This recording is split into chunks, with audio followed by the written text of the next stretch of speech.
Hey guys, I have a really good friend of Tracy's and mine on the show today, and she has a story that if you're not completely moved and possibly crying by the end of this, it's going to be hard for me to believe that you have a heartbeat because I know the story and it's going to be hard for me to keep it together listening to this again.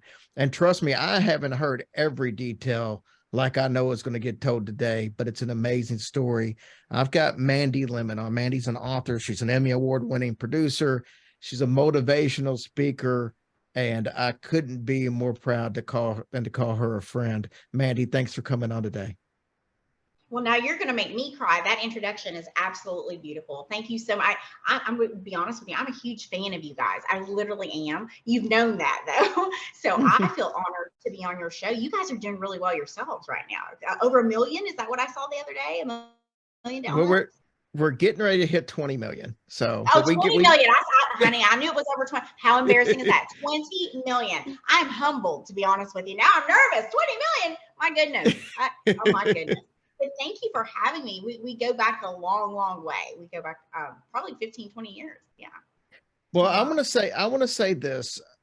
We have some things in common. Hmm. Obviously, we both have taken some things in our life that wasn't positive, and we've turned them into positive, and we try to use our platforms that we have today to try to help others in that situation. Obviously, I wrote my book, Try to Help People. We talk to people every show, and try to help them do that.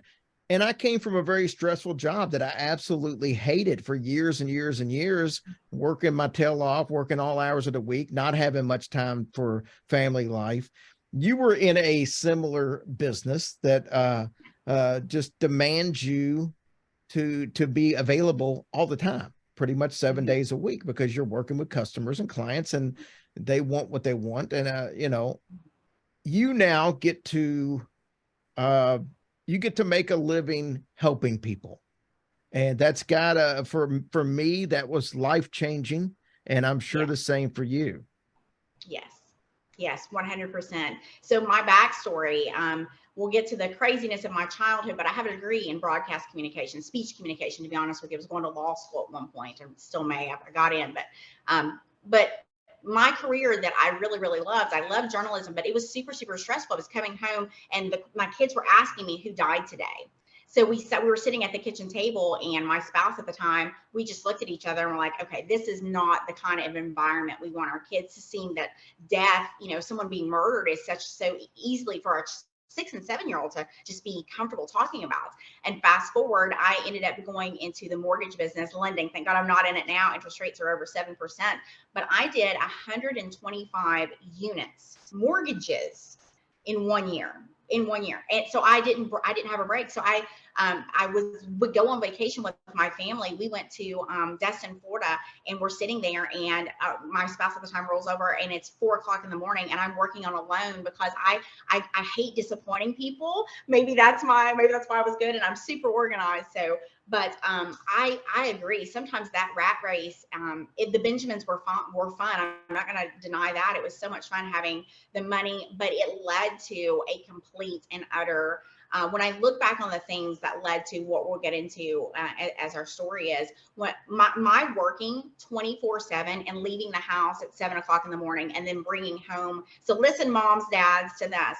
If you're working from 7 o'clock in the morning, 8 o'clock at night, and you're just doing it to buy your kid those tennis shoes, you need to stop, because those kids are going to wear those shoes once or twice a week, and the time that you could spend with them, whether it's watching Stranger Things or something of that nature, is more important than what is on their feet. I know that's hard to hear. I know that little Johnny needs this, because trust me, I've got some divas at home. But one of the things that came down to it, after the incarceration of my son Michael, he said that he's incarcerated, he's behind bars. And I asked him, it's like, buddy, what do you miss? You miss your clothes? And he said no. Because in my mind, that's what I was doing for them. I was providing this amazing, amazing life, giving them. I mean, they're going to Austria, and we went to Jamaica twice in 3 months at an all-inclusive resort. 5 people, do the Benjamins on that.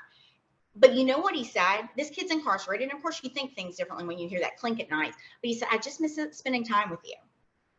I just miss spending time with you.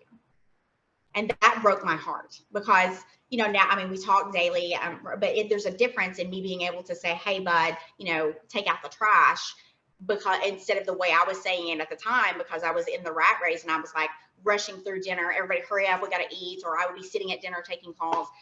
It's not worth it. It's not. Sorry, that was a long rant. Sorry. Well, that's It's not worth okay. it. So, Yeah. and I'll attest without getting into too much detail. You and your husband at the time, you guys had you did very well for yourselves. We'll just say that Yeah, you had. I mean, I'll be honest with you. I grew up in an orphanage, so I like to tell this part of the story. I grew up in an orphanage. My father brutally murdered my mother when I was 7 years old. And there's a back trailer that's getting ready to come out about how I tell that story. Wink, wink. There's more on that. But that when I was doing the documentary with my agent's Melissa Moore, whose father was the happy face killer, and we had to stop the documentary recording it because she was crying, because she's like, okay, she worked for Dr. Phil. She's been a part of so many like hardcore murders, and she literally had to stop, the photographer stopped, the whole production stopped, because everyone was, I tell this story and yes, it tears me up, but it was so dramatic and so painful for them to hear that someone that they loved. I mean, my mother was stabbed 40 times by my father, with me laying right beside her. And here's the thing that I like to tell about that is I remember hearing him that night saying, if you scream, I'll kill her too. Can you, and even we said, when I stub my toe, I scream. This woman is having a butcher knife rip through her, and she laid there and winced one time. One time. That's the love of a mother. And that's why I do what I do. But we had an amazing life. At one point, we owned 5 homes, part of a restaurant. And I had a G-Wagon Mercedes. And my kids are going to the best schools. We're vacationing. But it didn't start that way. I went to college with $5 dang. So you can build an empire should you choose to. Sometimes, everybody says not all people are created equal. Yeah, you are. You just have a choice. So let's talk a little bit about, man, I don't even know where to start. I want to start with, go anywhere. Let's do this. Let's go back to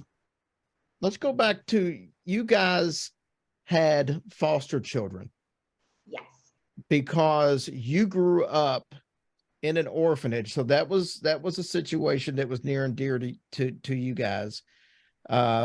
Let's go back to your days in an orphanage. So let's go back to how you got to the orphanage. Obviously, you just told us the main factor. Your father brutally killed your mother.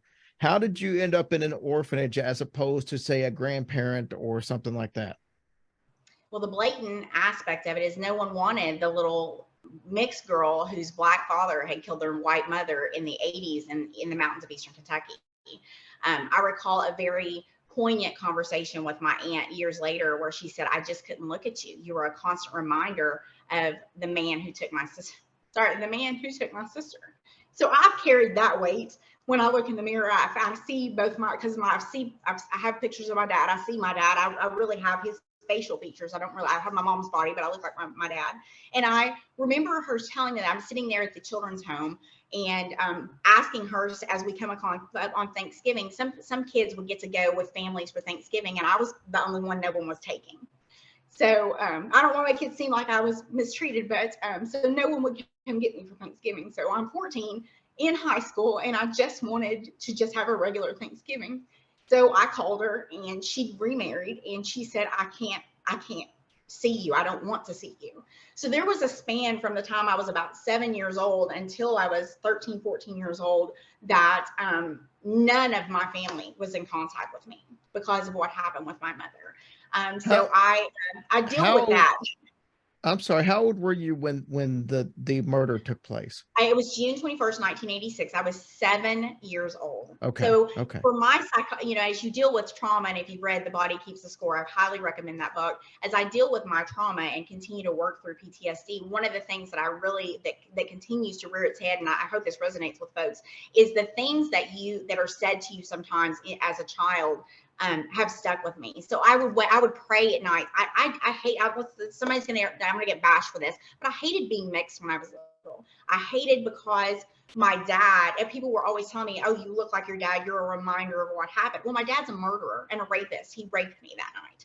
And I kept hearing that. So that damaged my self-esteem tremendously. So when I was little, I would lay in bed and pray, God, please let me just wake up blonde headed and blue eyed. Please just let me wake up blonde headed and blue eyed. Well, fast forward, and my kids now really look like me, and they're cute as can be. And I've been able to embrace my skin, embrace being biracial.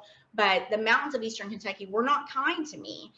They're beautiful people now, but we had a lot. We were all growing in 1986. To blame a child for the brutal murder, when I was stabbed myself too, I was stabbed 13 times. I spent 2 weeks in ICU. But to blame me for my mother's death, I still carry that weight. I mean, those words don't come back. You can't erase that. So I spent, I lived in the orphanage from the time I was 7 until I aged out of foster care at 18. Ended up going to Eastern Kentucky University, got a degree in broadcasting, met my now ex-husband, who's a great friend of mine still. We ended up adopting 2 kids from state foster care.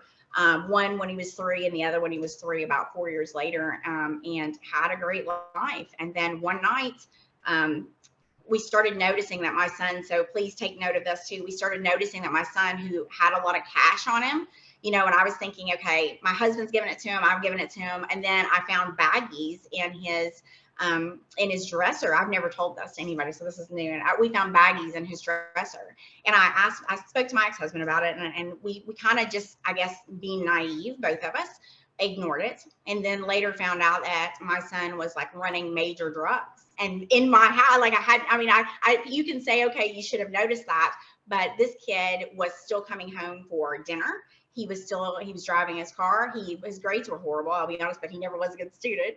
That's him. But there were things so you're finding baggies, and then he was bringing home clothes, and saying friends were giving them to him. So, and I'm a trusting, honest person. So I believe that. But then if you're listening in Lexington, you know that little Malachi, my son, was implicated in the shooting involving little Malachi that blinded him. The problem is Michael wasn't aiming for that house, and he was, and there's stories to that that he was defending another foster child at the time when he went to the wrong house. Another foster child that we were involved in had been shot and killed earlier, a year and a half earlier, before Michael's involvement in this. And the gang wars, yes, there are gangs in Lexington, and Michael was a part of one, and the gang wars just escalated that night. And a child, their life is not the same, their family's not the same, and it really led down a bad path for me as well. Yeah, I know that after the arrest happened, I know that really affected you and your husband at the time. You can say his name, Ryan. We're good friends. He's texting me now. Okay, well, I mean, we're really good friends. I hadn't spoken to Ryan about this, so yeah, no, he's fine. I think the hardest thing that was happening with my family at the time, we were very visible in the foster care. We were very visible in the community, and had this behind, this alleged picture perfect life. And there were things going on that were not picture perfect. And kids are not easy to raise. And then children from foster care often have a lot of trauma associated with them. And Michael was dealing with some PTSD that we were not aware of, not an excuse whatsoever. I have very adamantly made very clear that I'm super, super upset, super angry for his behavior, apologetic to the family, because as I said, I love kids, because I know what it's like as a little kid to just want somebody to love you. And I feel like that's what little kids do. They just want you to love them. That's why they're trying to be perfect and great, daddy, that, they're sponges. And to think that my kid hurt another child, no matter what was going on, literally led to me having a nervous breakdown, a literal clinical nervous breakdown. Yeah.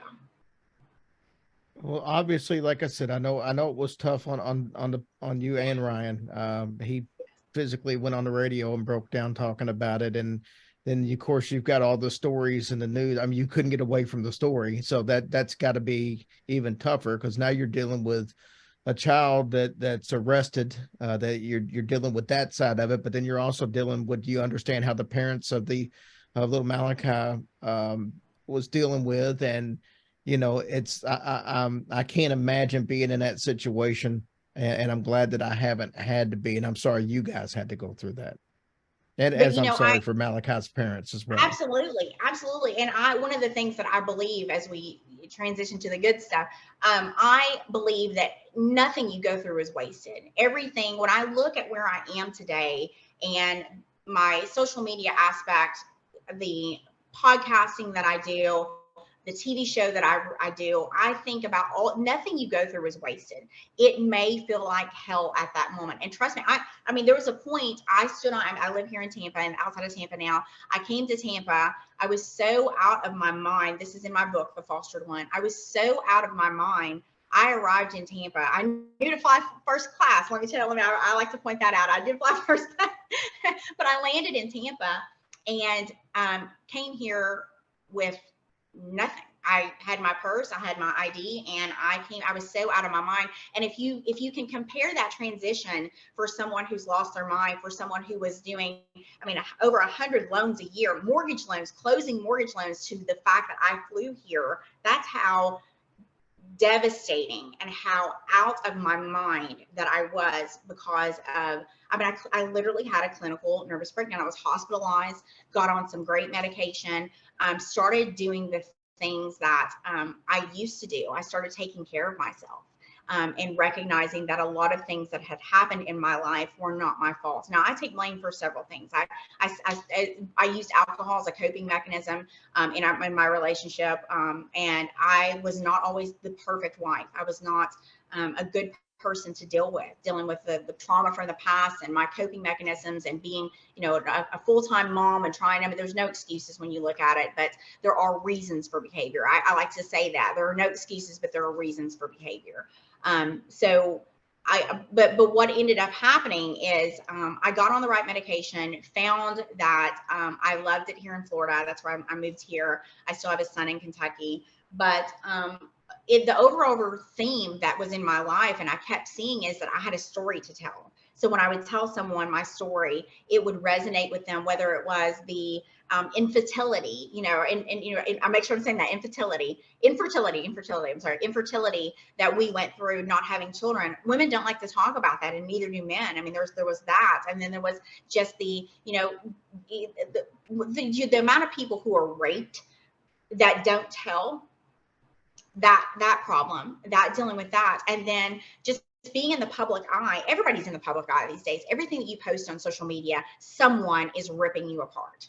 And I was constantly being ripped apart, getting DMs. Why do you say anything? You're a joke. You're a gold digger. And I wanted to remind them that my ex-spouse and I, he was driving a Corolla when we met, and I was working full time. So we built that little empire together. But people, and I still get really horrible messages. And my ex-spouse, I send them to him and I'm like, look, this is crazy. And he always has my back and messages and like, don't talk to her like that. So, but I just found myself literally exhausted mentally and physically exhausted, not only from the trauma that had happened, but just my whole life finally caught up to me. Your body does keep a score, and my whole life caught up to me last year at this time. Yeah. So let's backtrack a little bit. Like you said, people felt like, because both of you were kind of in the public eye. Obviously, Ryan was on a very one of the biggest radio shows on the country. He's well loved by everybody in the state. And then you guys decide, through all this that's going on in the background, how did the divorce decide to happen? Was that your decision? Was that a mutual No, decision? actually, if you look at the divorce filings, Ryan filed for divorce. I've never said that to you. Ryan filed. I think we got to a point where we started dating when I was 22. I'm 43, and you can't outgrow each other. And sometimes, no, my demons were too much at that moment for us to be able to provide the proper life. We still had a son at home, the proper life for our son at home. So we decided Ryan filed, I wouldn't do it. So Ryan ended up filing for divorce. And to be honest with you, it was, I'm in a book that's coming out in, sorry, a book that's coming out in December. It's an anthology of a group of women who are sharing their stories. But I wrote about the day that we signed our divorce papers. We almost didn't sign them. We literally sat there. The lawyer was sitting there with us, and she'll attest to this. I'm not going to say her name, but we asked her to leave the room, and we sat there and talked for a few minutes and decided that, you know, we were already this far into it, and we can remain friends and be a good best friends with each other and co-parent a different way. And that's where my book comes, A Perfect Divorce When Your Ex Drives You Crazy. And I'm the ex that was driving them crazy. It's an alliteration. It wasn't him. It was me. Taylor was wrong. It was me. So I take full responsibility for that. But the divorce, he helped me move to Florida. His mother, my mother is an amazing person. Love her dearly. Love her family. She set up my kitchen as she has throughout my whole life. We have dinner. So divorce doesn't have to end the relationship. Sometimes it just is a matter of you don't need that piece of paper anymore. That piece of paper is that piece of paper is a heavy weight on your back sometimes. But having the freedom to be able to say, guess what, I'm hanging up with you and I'm not going to have to sleep with you tonight is sometimes what is so beneficial for us. And we've remained friends. I think we're huge friends with some people in Lexington who have a kid that play football, and we go to games, and we're planning a big Thanksgiving dinner together. So I'm going to go up and hang out. But I honestly, this is not a recommendation to get a divorce, but it led and opened so many doors for me because I was, how can I put this? I was so comfortable playing the role of the wife behind the scenes, but God was preparing me the whole time I was behind the scenes for moments like this. I would go to those events and shake hands, kiss babies, and then women would come up to me and say, you're an inspiration. I love what you do. I love that you say what you're thinking and that you are who you say you are, and I love that. You know, I have 250,000 followers on Instagram, and those are my people, you know, and I'm running right now. So I don't know when this is going to air, but I got nominated to run for top 40 women over 40 in the United States of America.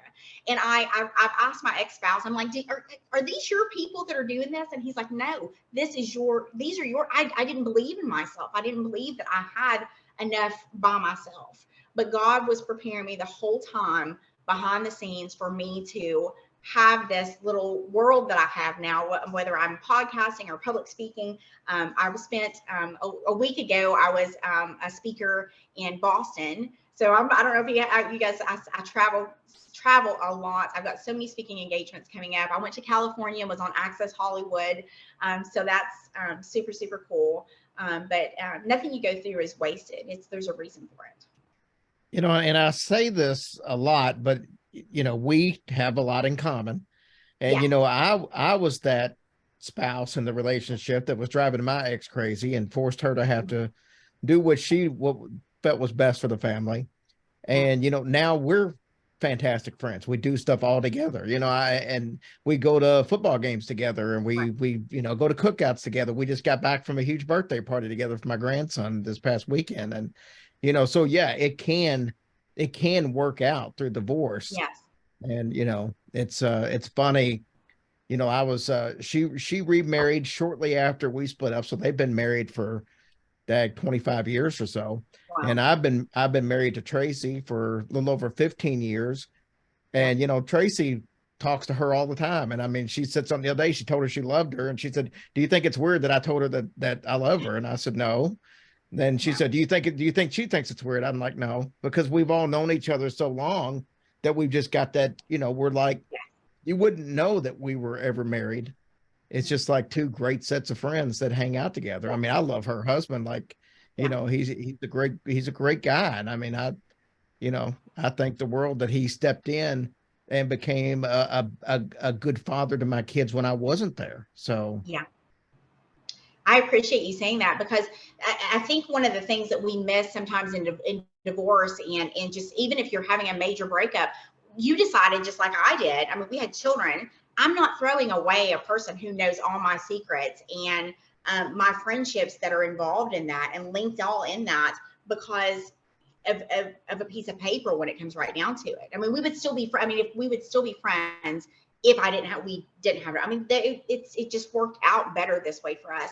And like I said, it opened so many doors. And I know that it's there. I'll be honest with you. There are days it is really hard because we had when things were, Ryan used to say it all the time, when we're good, there's nothing better. And we were like, we had a very public relationship, and we were always doing podcasting together and whatnot. But to be honest with you, like I said, it prepared me for being comfortable in the role that I play now. And I will forever be grateful for the almost 20 years that we were together, and for the continued friendship that we allow and hopefully show people that you don't have to be someone's enemy. I mean, why do that? I mean, we've got enough enemies in the world. Why not continue to foster that relationship and treat them the way that you wish you had, or as the greatest friend that you can have? And I think that's super, super paramount. There's a statistic that came out the other day as I was writing this book, A Perfect Divorce. 1 in 2 relationships these days are ending in divorce, almost 50%. And then there's another aspect of it where your second marriage is 75% more likely to end in divorce. So we're just going to have a group of people who are not speaking to each other in the U.S. because I believe everybody's separated by one person in the world anyway. But I don't like the idea of throwing away relationships, friendships, and I guess that comes from being a foster child as well. We very much appreciate and we try to strengthen, because I truly am an orphan. I have no family, I have no family besides my Lexington family there. And I'm thankful that they kept me despite all my faults. Well, I want to talk about why I brought you on the show. Okay. I think you're the epitome of the American dream. I'm ask you to explain that. Well, I'm a big believer in the American dream. Now, whether that be an immigrant coming over and starting from nothing and building stuff up, or, let's take your story.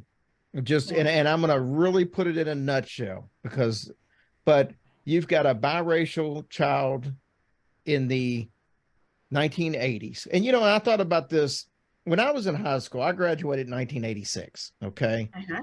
And there was some stuff that went on at my high school that were racially motivated. And it didn't really dawn on me till years later that during my time of high school, we're 20 years from when segregation really hit, which really isn't that long of a period of time. So when you look back, it's really not as surprising, being just 20 years, that there was still a bunch of stuff going on, and this is during the same time that you had your situation. Mm-hmm. Interracial couples weren't as predominantly seen as they are today, and or as accepted is the main reason that it's more seen. It's just more widely accepted. So you've got this child of an interracial relationship, and then you've got the all the additional stuff of the murder that took place. You go, after rejection from your family, you go to the system where you stayed, as far as the adoption system and the homes, and you stayed till you're an adult. You managed to make it through college, have a great career, not once. You're making me cry. You got married, but you went through your media career. Then you completely changed after being a success there. You completely changed and got into the mortgage business. You were a huge success there. I've seen all your awards. Yeah, thank you. And now you've reinvented yourself again, and you decide, hey, I want to use this as a positive message, even though you completely split apart from what your home life was. You moved to a completely different state all by yourself. And within a year, you became a success on a different level in a total different area. That is the American dream. You have had so many obstacles thrown your way, whether it be racial, whether it be trauma, and you've just found a way to be a success because you are a determined individual. And that is what has always impressed me about you. And it's just amazing to see what you've been able to accomplish, no matter how much shit's been thrown your way. And I I'm wanted people to hear that. I wanted people to hear you speak, because I knew once people heard your story and heard what you've been able to overcome and still overcoming, yes, that healing, not healed. right, that they could do this. I know a lot of people going through stuff in their life, and I think this is going to be so beneficial for them to hear what you've overcome and what you're still overcoming. Thank you so very much for saying that, because there are days where I feel like a failure.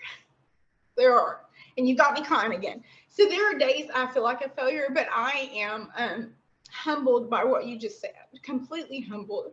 And I just truly want to be able to help people. That has always been my mission. Even when I was a journalist, I loved telling stories because we were telling someone's story, and usually it would help someone else.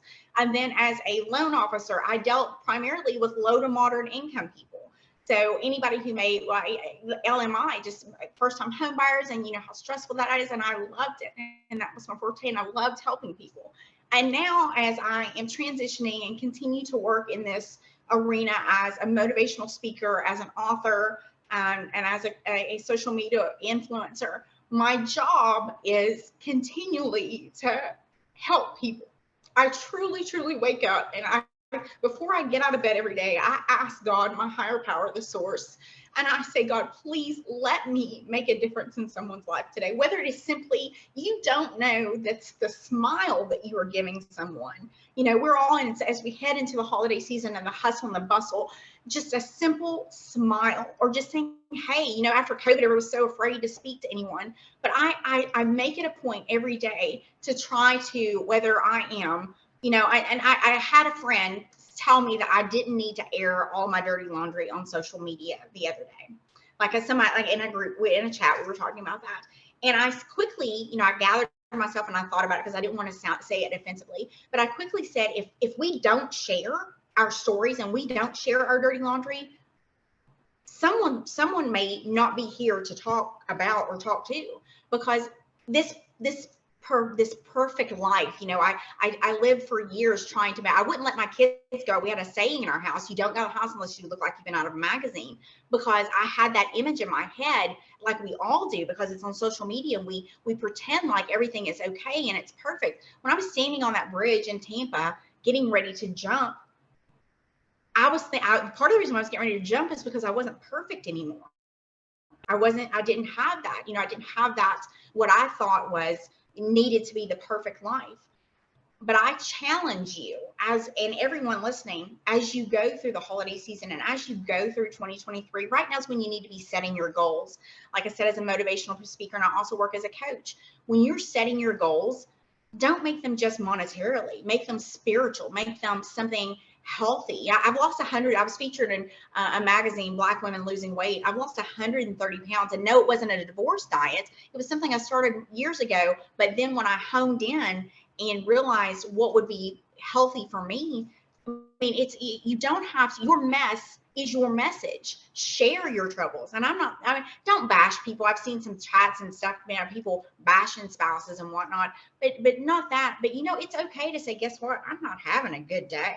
I could use a prayer. Or it's okay to say, guess what? I'm having a great day, and here's what I overcame. We celebrate each other. If you can celebrate someone else, trust me, it increases your endorphins, and it will make you feel better and look better. Trust me, it's scientifically proven. I want to talk about a couple of things, but I want to go back to something you said, because we didn't talk about any of this discussion about the time on the bridge until you just casually brought it up. Yeah. So without having to go into all the details, obviously you're standing on a bridge thinking about taking a plunge. Yeah. What happened to make you change your mind when you were on that bridge? This is going to be all blubbery because you're making me cry again. So I'm standing there on this bridge, In my mind, I have nothing. In my mind, I have nothing, will have nothing, and my life is over. And standing there and traffic, I was honestly waiting for traffic to clear so I could jump because I didn't want anybody to see and have that. I didn't want to traumatize anybody with my death. That's so mean. So that's typical of me. Don't hurt anybody, hurt yourself. So I was standing there, and out of nowhere, this man, I don't know if he was God, Jesus, or an angel, but I was just looking at the water. I mean, that was my intent, was to jump. But he said, "Don't you do that." Looked me dead in the eye, sorry, I'm getting chills, and said, "Don't you do that. God has a purpose for you." And he said the thing that my mom said to me the night she was murdered. One of the last things she said to me was, "You're going to be okay." And he looked me dead in the eye and said, "You are going to be okay." This is on my mother's grave, on God, everything I believe in my kids. And he said, "Go on, you're fine." And I don't know how, because I didn't make these reservations, but I wandered into the Hilton downtown there in Tampa and walked in, and just something said, "Say you have a reservation." I had a reservation, and I don't know how, but I went in and I slept. And my phone, I'd left my phone in a car. I couldn't remember anybody's number. I was so whacked out of my mind. I couldn't remember anybody's number. And finally, they ended up somehow tracking me down and got me a plane ticket home, where I got some care. But I really believe an angel or whoever, God or my mom in that form, stopped me from ending my life, because I did have a purpose. And here we sit today being able to share that. So, I mean, I was literally, I thought I had nothing, but you have something. You have something inside you, whether it's a book, whether it is, a lot of times we're afraid to use our gifts. My gift is writing. I literally love to write. I've been writing since I was a little girl, and my gift is writing. And when I went back to who I really, really was internally, that gift that you have, that when you're little, your dad's like, "Okay, you need to bat left-handed," and you're like, "No, I bat right better." Well, let the kid bat right-handed. You probably is going to hit a home run. He feels more comfortable doing that. We force people into careers. We force people into roles that they don't want to be a part of. And literally, my book, the fostered one, some people in California got wind of it. I've been very blessed with my connections, and it's tapped as a New York Times bestseller. But that was what's natural to me. Those are things that are natural to me. That's what speaking is natural to me, and talking and encouraging people and motivating people is natural to me. I fought my nature for so many years, and I was miserable. There's a picture that comes up on my Facebook occasionally, and I am 275 pounds. I have been so upset and drinking for weeks on end. My face is so puffy, and so, like, it literally is. It's such a telling moment. And I'd been crying so much at night. My eyes had split underneath, and I look pitiful. If someone did not know me and had walked up to me then, I should have been hospitalized then. That was back in July, a year ago. But I just kept plugging along, but once I finally I ate the foods that felt natural to me. Sometimes a cheeseburger feels good, but what really tastes good to you? It changed my body. I lost weight easier. I still lose weight now easier, and I'll eat whatever I want sometimes. But I eat intuitively, and I listen to my intuition, that still small voice, or that man on the bridge who is in all of us. Maybe that was I believe in manifestation, and I trust vibrations and spirit worlds, but maybe that was me standing there. But he literally said what my mom said: "You're going to be okay." And how would he know? How would he have known that? So Before we get off of here, since you kind of brought up your mother, mhm. can we talk a little paranormal? Because I know you've got Sure. some lighter side stuff that you can share with us, so we'll end on a good positive note. Yes. My mother, like I said, was murdered when I was 7. And I wrote a blog about this a long time ago, back when WordPress was a big thing. We built a fire. I'll tell you a couple stories. I'm gonna make them quick. So we built a fire in our house one time, and it had gone out. Obviously it's gone out days gone. I got in an argument with my spouse, and I was like super, super angry. and the kids were being traumatized by that moment. And the next thing I know, I go upstairs. My oldest son comes down and is like, "There's a fire in the fireplace." What? I'm like, "Did you build a fire? Who built a fire?"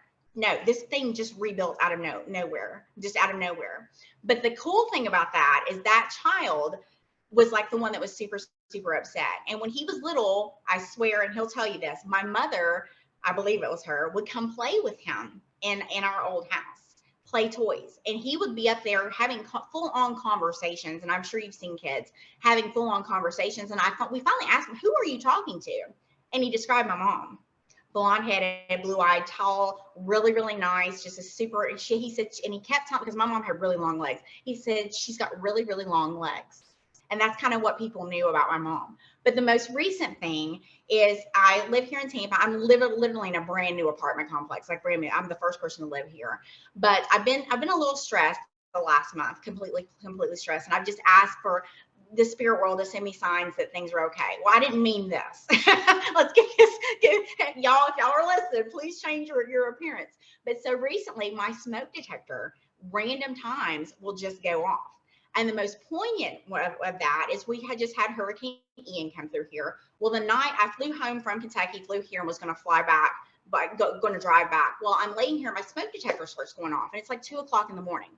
So I went ahead and got up. Now, if I hadn't gotten up at that time, there would not have been any in the area there would not have. I went to 4 different hotels. There was 1 hotel room left. So timing was everything. But most recently, this dang thing is going off again. And then today I just decided to start talking to my mom. And I was like, "Mom, I need some direction," or whoever you are. And probably shouldn't say this, but about 20 minutes ago, I got a significant brand deal.